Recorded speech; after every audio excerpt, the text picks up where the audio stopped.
It's September 2020 and Bryson DeChambeau has just sent a shockwave through the golf world by bombing and gouging his way to a US Open victory at the famed Winged Foot. DeChambeau is indeed a US Open champion at Winged Foot. At the end of the previous season, Bryson had made a bold declaration. He said that golf fans wouldn't recognize him in a few months, that he was going to get so big and so strong that people wouldn't believe it. This, Bryson boldly declared, would lead him to the best golf of his career. And then the world shut down.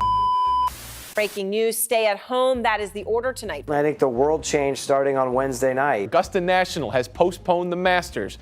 With no tournaments to play, Bryson went home and spent his days eating lots of food, working out a ton, playing video games, and speed training twice a day. He did all of this for one reason: to build more strength so he could swing faster and gain more distance. Because distance, he believed, was the simple key to shooting lower scores and winning more golf tournaments. And turns out, he was right.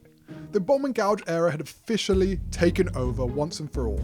And it was all because of one meticulously designed game plan. There's actually a really interesting little known fact about Bryson's Winged Foot win that a lot of people don't know about. But we'll get to that.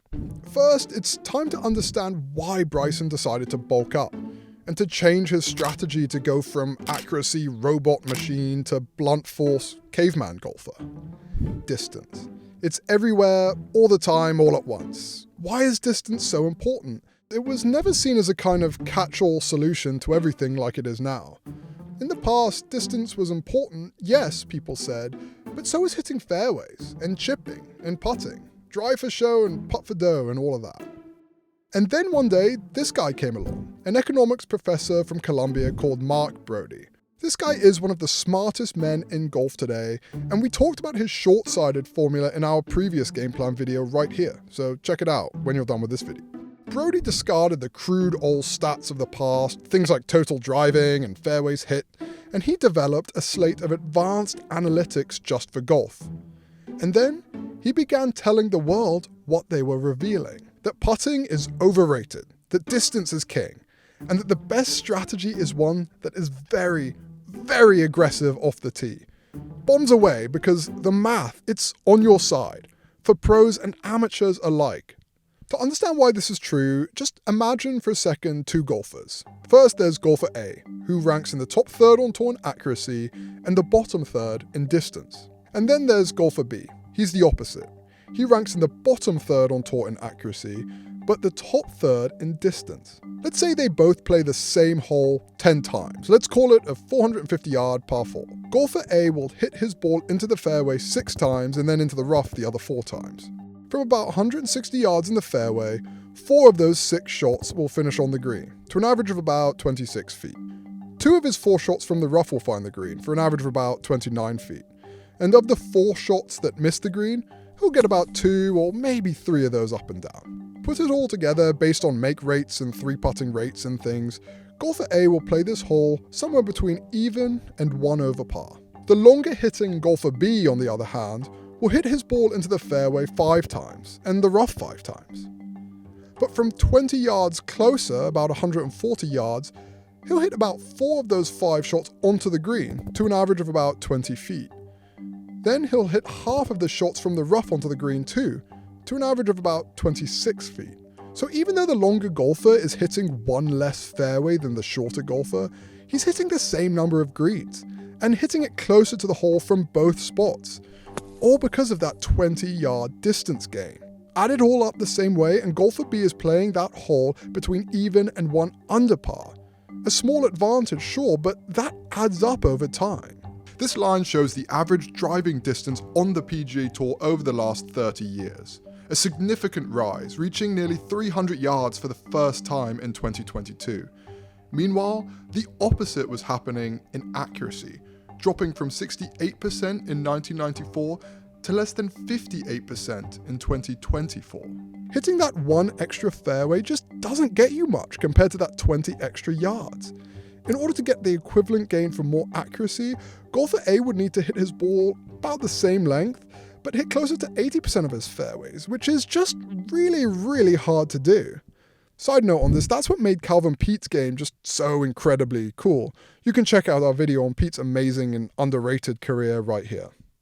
This isn't just a pro golfer thing.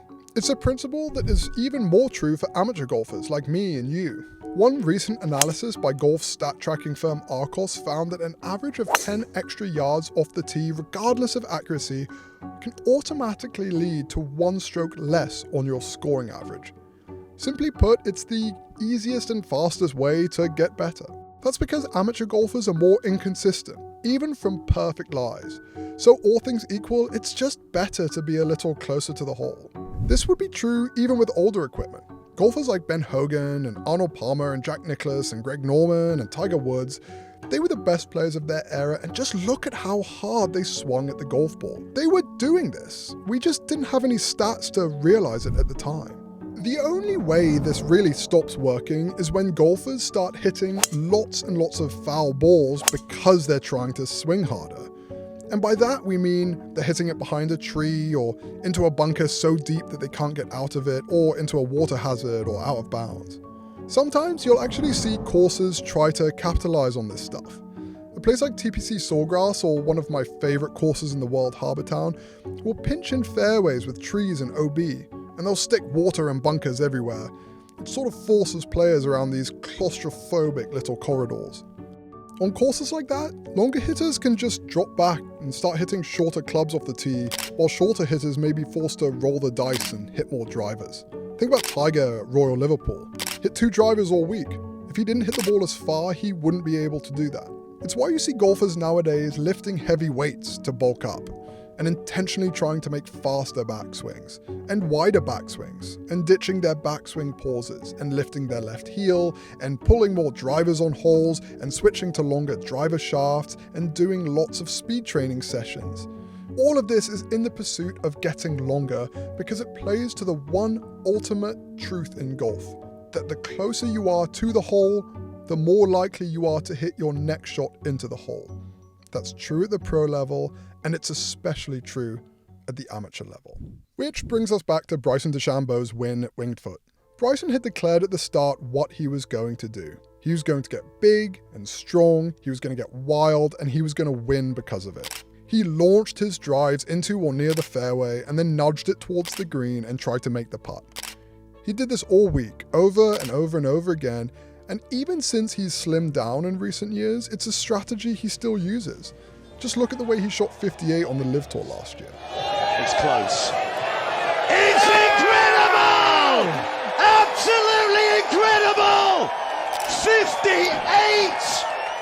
Almost instantly, the debate about distance and how valuable it was settled, and it mainstreamed what for some was a hard accepted fact, that like it or not, distance was that important. A lot more important than accuracy.